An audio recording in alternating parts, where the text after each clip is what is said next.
You now, Mr. Terry Upton. He's the Medical and Wellness Director of the Villages in Florida.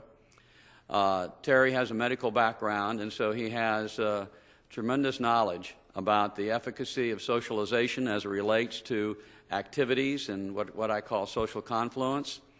And their community is the fastest growing community in America. And I read one newspaper article that said it was the biggest migratory pattern shift since the gold rush in the period of time.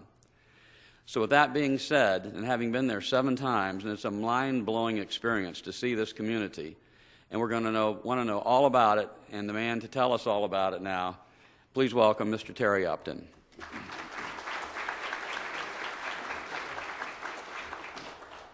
Good afternoon.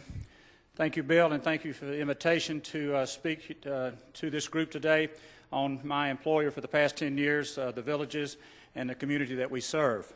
In 1984, this was the Villages in 1984. We had 786 homes, 1,014 acres, and 1,493 residents. Then we moved forward in 2007. We take an aerial photo every year in November, and in 2007 we had 25,000 acres, 39 square miles. We're about 2/3 built out. We have a capacity of 105,000 residents, and we're at about 68,000 now. We have 36,000 plus homes, 68,000 plus residents, as I've said earlier. There's over 2.5 million square feet of retail and commercial space. There are 2 completed town centers that I've shown you previously. The 3rd one is now in the planning stages for development on the southern part of the Villages that I showed you earlier. There are also 8 shopping centers that you see here. The town centers are the activity hubs for the community in that people gather there. I'll show you a slide or 2 in a minute as an example. There's music and entertainment 7 days a week in these town centers. They have a drive-in with model cars, and people have to go through and walk and look at those. And also they have somewhat like a flea market where they come in, vendors night, where they come in, set up booths, rent space, and sell different types of things, and it's somewhat like a flea market. In terms of restaurants, we have 80 restaurants just in the Villages alone. You see some of the names there, the ones you'll recognize. We have 5 hotels currently, and we have 1 8-screen movie theater per town center. So we have 2 8-screen theaters right now. When we do the 3rd town center, there'll be a 3rd 8-screen theater there. We also have a media division. We have a daily newspaper with 41,500 circulation. We have a 95% penetration rate in the Villages. We have a television station called the Villages News Network, no creativity there, and it reaches over 100,000 homes through the Comcast system. The Villages now has a 198 licensed acute care hospital. We also have, in terms of obviously medical care, you've got to have physicians. We have 200 plus physicians with representing over 25 specialties.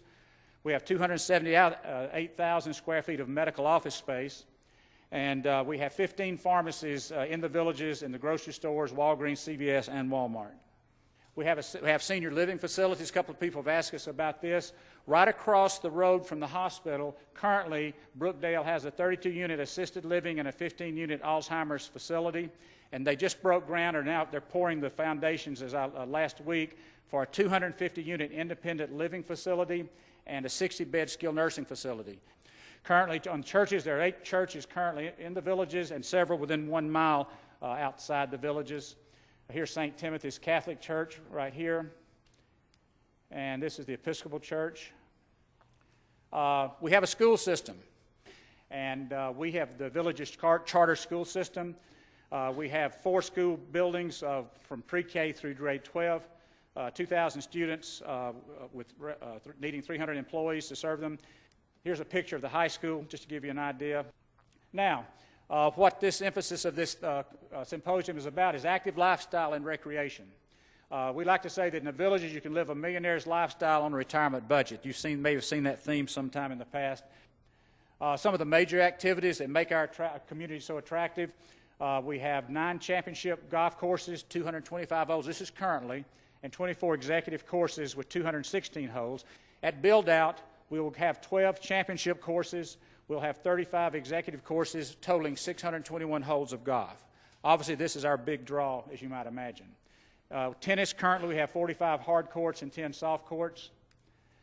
This is a picture of this is one of the executive holes hitting over where you hit over the water. Here's one of the clubhouses, one of the country clubs, and one of the championship courses there, just one of the greens. Swimming is a big thing in the villages. There's activities going on in all of these pools all day long. Grouped activities, lap swimming, water aerobic classes, all kinds of things. And we have 6 sport pools, 14 family pools, and 28 adult neighborhood pools. Softball is a big thing in the villages. We have 9 fields, 2 4-field complexes, and then one single one across on the east side that was built years ago. We have league play going from Monday through Saturday with 187 teams and 2,800 players. Now, the recreation centers, they're located throughout the villages. These are the activity hubs for the villages in terms of particularly the indoor recreation.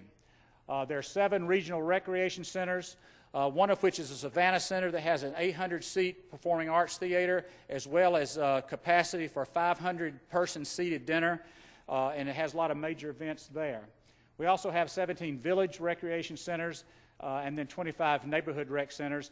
There are 1,200 sanctioned indoor activities in these recreation centers going on at any given week. Let me mention this as well. A lot of the people who come to the villages, particularly some of the ladies, they did not have a career that required them to keep a calendar. But after they come to the villages, they are so busy they have to maintain a calendar to keep up with where they go next. And to the doctor who's in the room, they'll cancel a doctor's appointment before they'll cancel a golf tea time. So they've got their priorities in order. There are 3 fitness clubs at select regional rec centers. The Wellness Center that I manage, and I'll show you that in a minute. The Lifelong Learning College has a number of types of exercises as well as other classroom-type things. And in 2007, between all of these fitness and wellness centers and the classes that they offer, and in terms of working out, in terms of check-ins or participation, we're estimating over 550,000 visits to all these facilities in 2007. But our wellness center has the components you see there, a fitness floor of about 6,000 feet, an aerobics room for different types of aerobics classes. We have an indoor pool, I'll show you in just a minute, 25-yard pool. And then we have personal training, both individual and group. The last thing I wanted to share with you in closing, well, we recently had a management meeting where the CEO of the villages made this observation, and I'll leave you with this thought today. He was saying that as of right now, there are future residents of the villages who haven't been born yet. How many of you have thought like that as you go about your planning and development and operation of your facilities? Terry, as you know, we've visited the villages and are very impressed. What would you and your management team consider to be your top 3 challenges over the next few years? The government's always one. I mean, I worked for HCA for 19 years as a hospital administrator, so I know the regulation from that side of it. All of you that are in these how many of you have skilled nursing facilities? Yours is worse than hospitals, so so you know about the government. I think that's one. I think water's a second one. Third one, I guess the cost. You may have run into this yourself, so I would say that the cost of the products that we use for our development, that would be a challenge as well. Terry shared with us 2 things can happen. Number 1, we're not going to succeed unless we satisfy the market. And number 2, the market voted at the villages with their dollars and their motivation and their